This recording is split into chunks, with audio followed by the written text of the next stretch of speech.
Après Hajj, le pèlerinage à la Mecque en 2014 et Chrétiens d'Orient en 2017, l'Institut du monde arabe met à l'honneur cette année une autre religion monothéiste. Depuis mardi, l'imam nous convie à un voyage dans le temps et l'espace à travers une exposition intitulée Juifs d'Orient, une histoire plurimillénaire.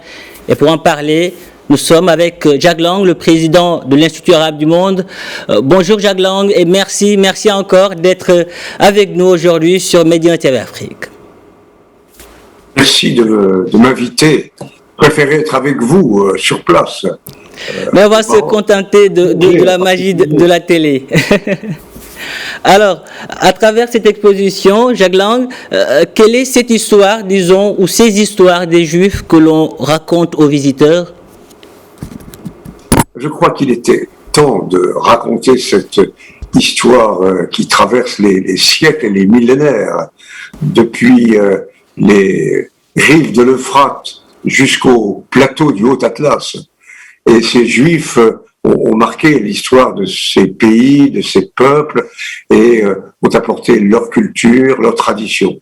Et puisque je m'adresse à une télévision marocaine, je me permets de rappeler ce que vous savez vous-même.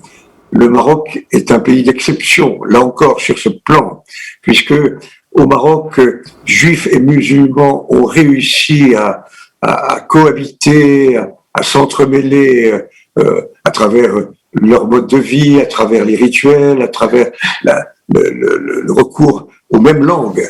Et d'Essaouira à Fès, en passant par Marrakech, Casablanca, Tanger et d'autres capitales du royaume, Meknès aussi, la culture juive est pleinement intégrée à la culture marocaine. J'ajoute que Sa Majesté le roi Mohamed VI a décidé récemment d'introduire l'histoire du judaïsme marocain dans les manuels scolaires. Ce qui est et justement, nous aurons l'occasion de revenir là-dessus, nous aurons l'occasion d'en parler.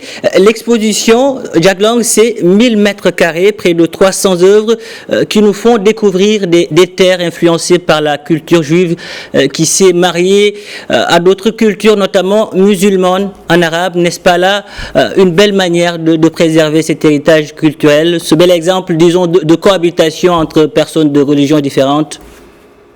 Vous avez tout à fait raison. Je pense que les visiteurs seront absolument étonnés, émerveillés de constater que cette culture juive est toujours d'ailleurs brillante, créative, imaginative, et à travers les modes de vie, les habillements, les écrits, les manuscrits aussi. Cette culture juive est une culture d'une grande richesse. Et je crois que pour les pays aujourd'hui pays arabes, c'est une source aussi d'épanouissement et de richesse. Et je répète, le Maroc est un exemple tout à fait particulier parce que au Maroc, vous avez su ne pas séparer les choses, comme cela apparaît d'ailleurs dans la constitution marocaine où on invoque à la fois les héritages musulmans, les héritages africains et les héritages hébraïques. C'est un pays, de ce point de vue, assez unique au monde. Un pays assez unique au monde, le Maroc. Le Maroc qui prend part à cette exposition. Des Juifs du Maroc ont même donné de leur patrimoine pour marquer d'une pierre blanche cette exposition. Une participation symbolique à plusieurs titres, n'est-ce pas? Absolument. Sont représentés, par exemple, les synagogues, les cimetières et les manuscrits. De quelle manière Maïmonide, qui a vécu à Fès et a conçu à Fès toute une partie de son œuvre, d'autres intellectuels qui ont marqué l'histoire de l'humanité, de la civilisation. Et puis, nous avons aussi des films assez remarquables qui nous ont été proposés par Serge Berdugo, le président de la communauté des Juifs du Maroc, qui raconte la vie même des Juifs marocains à différentes périodes de l'histoire du Maroc. Le Maroc, un pays, Jacques Lang, que vous citez toujours un exemple, lors de l'inauguration de cette exposition, on vous a vu très ému aux côtés d'Emmanuel Macron, appelé à reconnaître juste parmi les nations feu le roi Mohamed V pour avoir protégé la communauté juive du Maroc durant le régime de Vichy. Pour vous, ne pas reconnaître cette belle leçon d'humanisme et de vivre ensemble de feu le roi Mohamed V, c'est faire offense à la raison, c'est aussi faire offense à l'histoire. Absolument.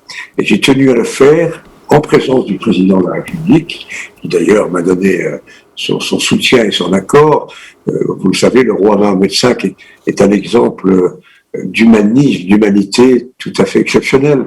Il a, par ses actes, protégé les Juifs contre le régime de Vichy, tandis que en Algérie, le régime de Vichy imposait sa férule sur les Juifs d'Algérie, les internant dans des conditions épouvantables.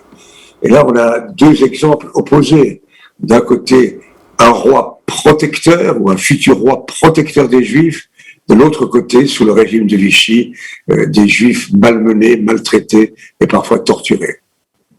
Jacques Lang, au Maroc, terre de tolérance, terre de vivre ensemble. Le roi Mohamed VI, vous l'avez dit, accorde une importance toute particulière à la culture juive. Nombreuses aujourd'hui sont les mesures qui ont été prises par le souverain pour préserver cet héritage culturel. À Fès, par exemple, au musée sera bientôt gardien du temps et de l'histoire des Juifs du Maroc. Quel regard portez-vous aujourd'hui, disons, sur cet engagement du roi Mohamed VI pour que les générations futures aient des repères sur une histoire qui ne doit pas tomber dans l'oubli? Je répète, c'est un engagement exemplaire.